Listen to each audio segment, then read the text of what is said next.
In the remote reaches of northeastern China, nestled along the edge of the volcanic crater lake known as Tianchi, there once lay a small fishing village that few outsiders had ever seen.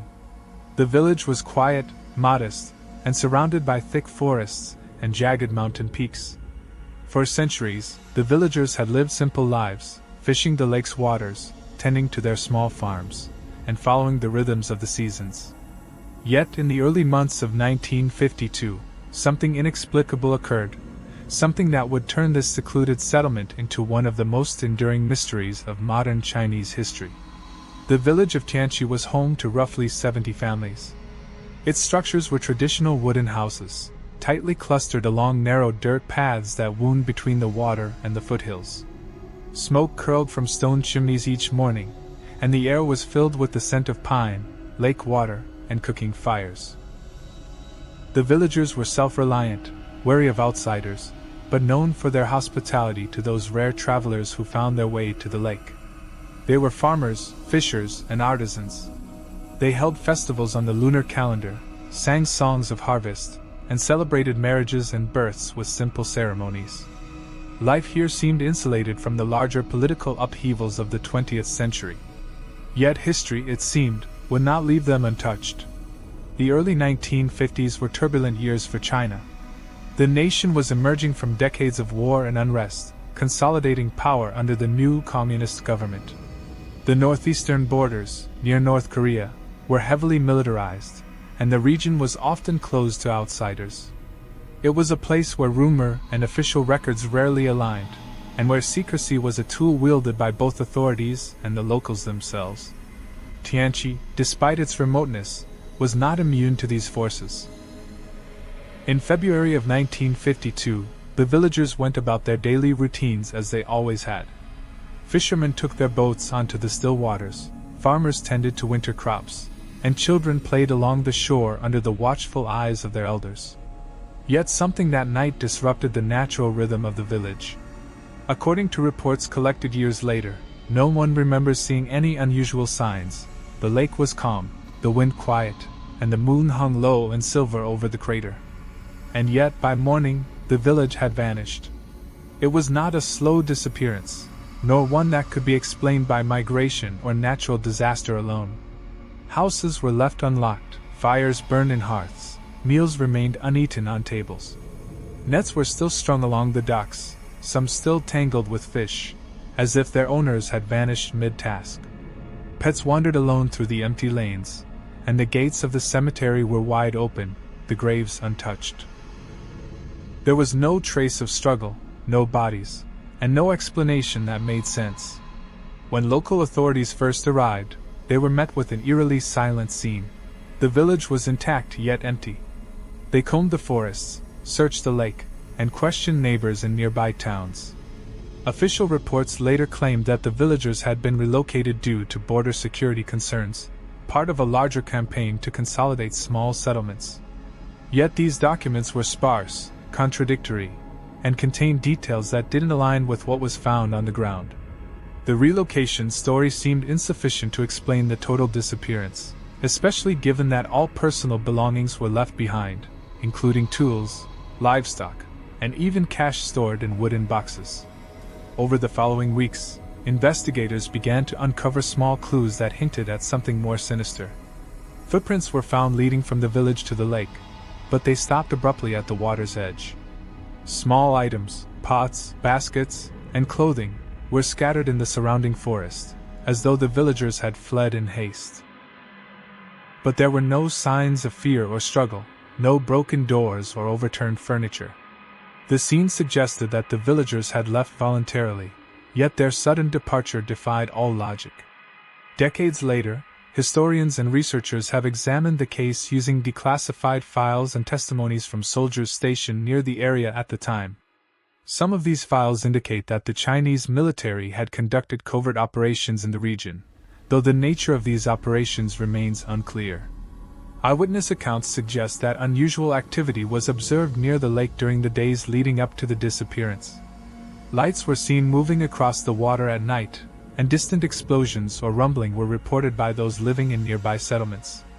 None of these reports were ever fully explained. Another layer of mystery lies in the lake itself. Tianchi, known as Heaven Lake, is a volcanic crater lake with deep, frigid waters. Its depth is largely unmeasured, and local folklore speaks of creatures and spirits dwelling beneath its surface.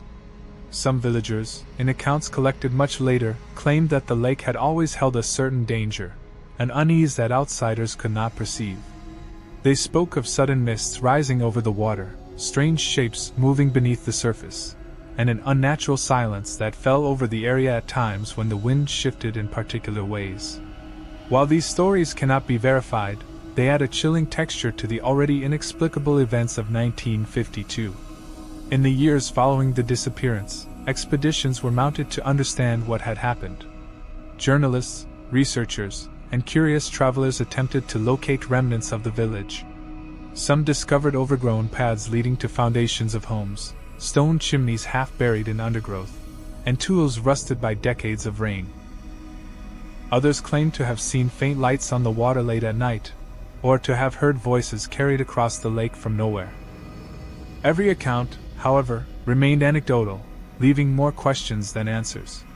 Leaked government documents, obtained in the 1990s, suggested that the area around Lake Tianchi had been used for military experiments during the early 1950s.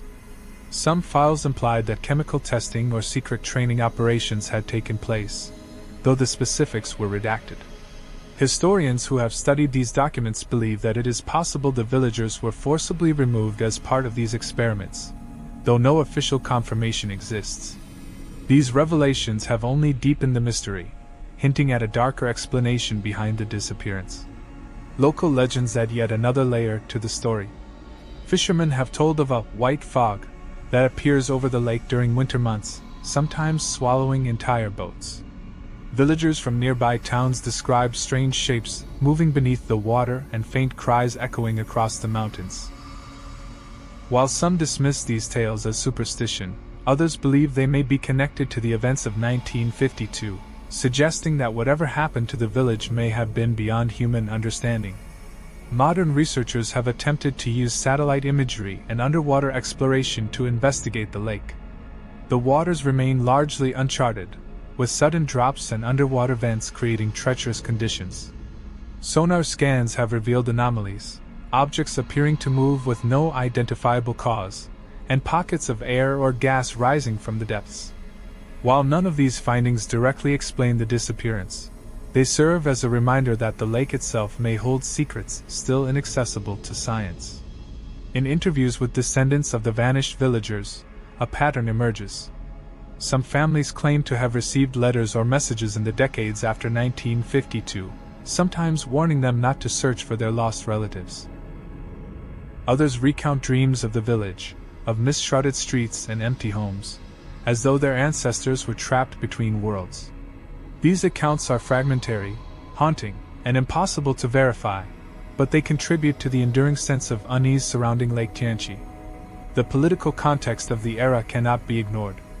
In 1952, tensions along the Chinese-Korean border were high, and the government prioritized security and secrecy above all else. Villages near sensitive areas were often relocated, and records were deliberately obscured. It is plausible, some experts argue, that the disappearance of Tianchi's villagers was politically motivated, perhaps to prevent the spread of information about military activities. Yet even within this theory, many questions remain unanswered. Why leave the homes and belongings intact? Why vanish without a trace, leaving no bodies or livestock? Adding to the complexity are reports of later disappearances in the region. Travelers, fishermen, and hikers have occasionally gone missing near the lake under mysterious circumstances. Some vanish without a trace.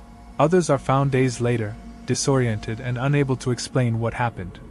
While these incidents are rare, they reinforce the idea that the area around Lake Tianchi remains dangerous, unpredictable, and possibly connected to the events of 1952. Some researchers have explored more speculative explanations. Geological activity beneath the crater could have created sudden fissures or underwater currents capable of swallowing people. Volcanic gases could have forced villagers to flee into the forest, though no evidence of poisoning was ever found. Folkloric interpretations suggest that the lake may be cursed or haunted, though these claims lack verifiable evidence. Each theory accounts for part of the mystery, but none fully explain the sudden, complete disappearance of an entire community. As decades passed, the vanishing of Tianchi's village became part of local lore, whispered among townspeople and travelers who dared venture into the mountains. Books, articles, and documentaries have attempted to reconstruct the events, piecing together interviews, official records, and personal journals. Yet the core truth remains elusive. No one knows exactly what happened, no definitive explanation exists, and the villagers themselves were never found. Even today, the lake exerts a quiet, chilling presence. Tourists who visit the area speak of an eerie stillness, of waters so calm they seem unnatural, and of a mist that rises with an almost sentient intent. Fishermen who live nearby report that on certain nights, lights flicker across the water where no village exists, and that faint voices can be heard carried on the wind. The legend of the vanishing village has persisted through generations, becoming part of the collective memory of the region.